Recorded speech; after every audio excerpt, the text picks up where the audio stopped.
ఈ మధ్య బయటికి వెళ్ళినప్పుడు ఫ్రెండ్స్ రిలేటివ్స్ ఎవరు కనిపించినా కూడా ముందుగా నన్ను అడిగే క్వశ్చన్ ఇది, యూట్యూబ్ స్టార్ట్ చేస్తున్నావు కదా, వీడియోస్ చేస్తున్నావు, ఎంత డబ్బులు వస్తున్నాయి ఏంటి అని చెప్పేసి. యూట్యూబ్లో వీడియో అప్లోడ్ చేయగానే మనీ వచ్చేస్తాయి అనుకుంటున్నారు అందరూ.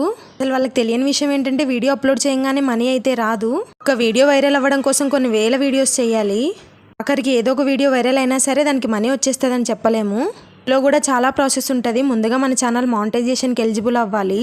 ఎలిజిబుల్ అయిన తర్వాత యూట్యూబ్ వాడు సెక్యూరిటీ చెక్స్ అన్నీ చెక్ చేసుకొని అప్పుడు మనం మనీకి ఎలిజిబుల్ అని చెప్తాడు. పొరపాటున ఆ మానిటైజేషన్ ప్రాసెస్లో మనం తెలియక చేసిన ఏదైనా మిస్టేక్ కనిపించి కాపీరైట్ స్ట్రైక్ కానీ కాపీరైట్ క్రైమ్ కానీ పడింది అని అంటే మానిటైజేషన్ అక్కడే ఆపేస్తాడు. ఆపేశాక మళ్ళీ కొత్త టెన్షన్ స్టార్ట్ అవుతుంది, అసలు నేను ఏం మిస్టేక్ చేశాను ఏంటి అని. ఇన్ని రోజుల నుంచి కష్టపడి వీడియోస్ చేసుకుంటుంటే లాస్ట్కి ఇలా అయ్యింది ఏంటని మళ్ళీ అదొక బాధ.